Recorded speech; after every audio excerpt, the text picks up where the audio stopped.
My name is Colin Zinjera. I am 33 years old. I am a sportsman, to be specific, a rugby player. My name is Ezekiel Masharia. I'm 36 years old. I'm an actuary. I work for a company called Kenbright, where we do risk and financial solutions to companies in Kenya. Hi, my name's Alim Tharani. I'm 36 years old and I'm a projects lawyer. I work for Bowman's Coulson Harney, which is one of the leading law firms in Kenya. Hi, my name is Michael Meshi and I recently turned 28. I head the technology team within OK Law. Previously to that, I was in banking for 6 years. My name is Al Kags. I am 39 years old and I'm a serial social entrepreneur. So my name is Brian Job Onyino. I currently head up the derivatives structuring business at Barclays Bank. Now it's ABSA for the whole Eastern African region. So a number of countries operate in that region. My name is Nathan Masiuko. I am 35 years old and I am currently the CEO of a company called Ludicworks. We're involved in the video game industry. We support the video game community across 16 African countries who are developers, as well as esports in 24 African countries. So in total, we cover about 30 African countries with video games and esports activities. So my story is that it's a long one. It started from me not having money to go to university and having to work 5 jobs in Nairobi at one point, to running a small business and at the same time volunteering to write policy for government, acting as if I am a consultant, but I wasn't. I was just making sure that stuff is done. My story is, I think, having massive impact in people's lives in whichever way that I can. And I have really enjoyed it. I have really enjoyed the journey that I've been on to achieve this so far. The story is quite simple. I mean, I was privileged enough to grow up in a family that was, not wealthy, but, we never felt the want of anything. Our parents worked really hard to provide us with everything we needed. The emphasis was always on education. Work hard, study hard, and that will lay the foundation for the future. Yeah, so I'm a simple guy. I mean, I've gone through the normal education system. I was just a bit lucky. I figured out my passion early on in life, and I kept on, working hard towards getting to that goal. So for me, my story is that, irrespective of where you come from, as long as you have a goal and you have the right mentors in your life, everything tends to fit in at the right place. I think I'm just a kid who loves playing the sport, and I think the passion that has been driving me throughout the years have made me, explore the world, and in that process I've collect a little bit of recognition on the way. Yeah, so for me it's just I'm just the same guy, the little kid who loves playing sports. From a young age, I knew that I wanted to be in the video game industry, and through various means, I found myself doing almost everything that you can in video games, whether it was doing events. Was the first one to send a team to compete in an international competition, back then to the World Cyber Games. We flew to China, a city called Chengdu, and got to participate in something that was amazing. It was like going to the Mecca of video games. And then I joined a company called Afros Company Limited, where I was a game developer, designer. And I worked with one of your other listees, right? Chief Nyamwea was the illustrator on that project. And our project won an international award for protection of the environment, and I got to fly to Canada to receive that award, and even got to meet Larry King at that time and be on a panel that he was moderating. And then I've been an entrepreneur for 13 years and did a lot of other esports events locally, made more games, educational games for the government as well. And currently I run my company that's now publishing games. My story is I'm an actuary. I work in the financial sector. We work with insurance companies, work with private sector, public sector. I love math, and I really like to help people by developing financial products. So our work is to create products for people to use as they go in their day-to-day lives. So we're more of trying to support people on their risk and making sure that there are products that they can buy. Who am I? I would say, self-driven person who tries to push the boundaries, try to do new things. New things excite me. My country also makes me happy, so I really want to do something that will be a positive change that will have an impact in the market, yes. Well, simple story. I just grew up in a household where my parents both were working and my mom quit her job. Then a while later my dad retired. I used to do chores every weekend just to get a little money. My dad then pushed me to computers and I enjoyed it. I had to make a choice between computers and medicine. My grades only allowed me to make one choice. I accepted it. But it was a passion I had and I just stuck with it. Yeah, as long as I enjoyed what I did, I was fine. As long as my parents were proud of me, I was okay with that. I can say it's always wanting to become better in what I do. Yeah, being a better man, being a better sportsman. Every time, just the urge to making sure that I keep on improving in anything I do. Well, my family. Then my family, because we've been very close. Me and my brother are very competitive, so hopefully he'll make this list at a younger age than me. And just, I love having fun. Once I find a passion and I love having fun with it, I stick with it. I adore video games. I adore gamifying anything I do. So if I'm having fun, I'll do it. The human touch and the understanding that at the end of the day we are humans. So how you interact with people, how you learn to understand how people act as human beings. For me, that's something I've taken time to really figure out over the years.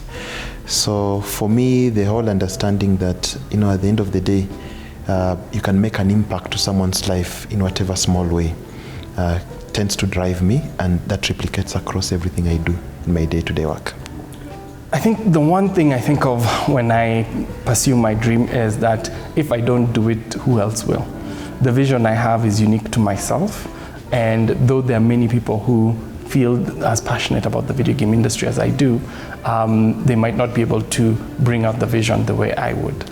That and then the backing from my family has been amazing, and my loved ones.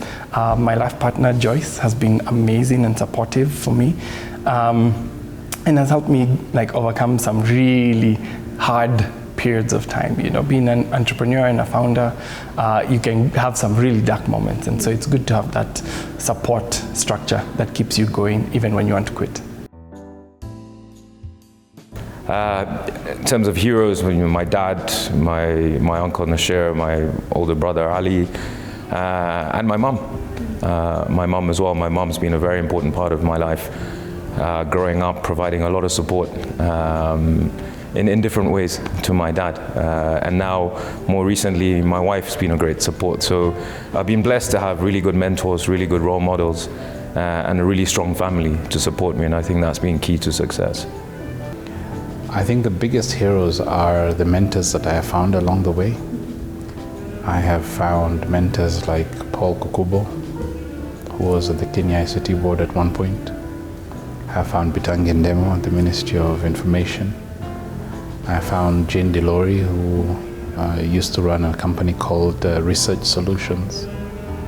My mom has been a massive hero, in the sense that she pulls stuff out of nowhere to bring me up. And I was not an easy person to bring up, but she somehow succeeded to bring me up. So kudos to her. Yeah. My hero in my life story, I guess, is my family members. They support me in all my crazy ideas. I have many of them. So they're my hero. I have a big sister who's my biggest hero. So yeah, she drives me. Wow, I've had a couple of heroes. I can say in general, my dad has been one of my heroes. I think from raising up to where we are now, I think he's really done a lot. In the sporting world, Of course, I always mention my brother, who's the one who inspired me to join the sport. And also internationally, I can say one of the sportsmen that has really inspired me, and he always does his sports with a lot of passion and a lot of energy, and it makes it fun, is Usain Bolt. So yeah, I can say those three have really shaped the man that I am. I will say it was very unexpected, right? Because a friend of mine is the one who nominated me. And so when I got the call, I was blown away. And I think it's a chance to validate the industry I'm in. Very few people understand the video games industry. They think it's just for kids. I want to change the face, right? It's not a young, obese kid in the mom's basement. It's actually someone who can go and work in an office and, you know, do corporate work and achieve things even internationally. So if this platform can be a platform where when parents hear their kids say, I want to be in the video game industry, they can say, okay, so if Nathan could do it and achieve such a success at a young age, maybe there's a path for my kid as well. Yeah, so it's a humbling moment. For me, it's not really just about me. It's the teams I work with. This is a true testament to what we are doing as an organization, offering solutions to all of our clients that are relevant in the fast-changing financial markets. I take it as a challenge to keep pushing the bar forward and empowering my teams to ensure that we as a bank, we are up there in terms of driving innovation in the financial market space. Okay, our work is very, I would say, long hours. It's we bill on time. So from the stress, the day-to-day stresses, it's a positive thing for me because it's away from my world, which is financial balance sheets, and it's just something else different, more media-based support. So it's positive, and it also encourages me in terms of what I'm doing and also what my team is doing. So it encourages people, encourages me, and it's a good thing. I think it means it's great actually to be recognized in top 40 under 40. Number one, because I think it just shows the years I've dedicated in the sport. I mean, just being recognized as part of one of the top sportsmen in Kenya, with the caliber of sportsmen we have in Kenya, it's such a great thing, and it's nice as well. And also, I think also for the young guys who are coming up and the guys who want to play sport as a profession, it just shows that sports is like any other profession. You can still do it and still get recognized as part of the top 40 men in the country. So it's a good thing. It was a big surprise, because of the fact that I've been sort of looking at top 40 under 40 for years, and I didn't think that people in the social sector would get nominated. So when they called me and said that you've been nominated by a few people to be a top 140, I thought it was a wonderful thing, because there's lots of people who are not necessarily in business per se, but who enable business to actually work, but who oftentimes are not that well recognized. For me, the recognition is a validation in terms of the work that we put in the social sector. The people who work in SACCOs, the people who work in government, the people who work in the scientists who just do research. All of these guys are putting in serious work to make sure that business functions, that the economy thrives. And for me to be recognized in that respect was just mind-blowing. Well, it felt, honestly thought top 40 under 40 was something within the 30-year category. You have to build a longer sort of track history and probably have to have your own business. So it came as a shock for me when actually several bankers came out to me and told me, we nominated you. Yeah, because also I didn't know, when I was doing the interview, I didn't know I was actually interviewing for top 40 under 40. Because I took the call during a meeting and I just had ATM jackpotting. So I thought I'm going to talk about cybersecurity, which I normally do talk about. So I came prepared for, it was actually a very nice surprise. Look, I think recognition is always great. It validates the hard work that you do. And I think what it allows you to do more is network with like-minded people to actually bring about change. And I think Kenya's in that moment right now where we're bordering on, or we're at a tipping point And I think what this does is it brings great people together, like-minded people together who can come together and shape the future of the country.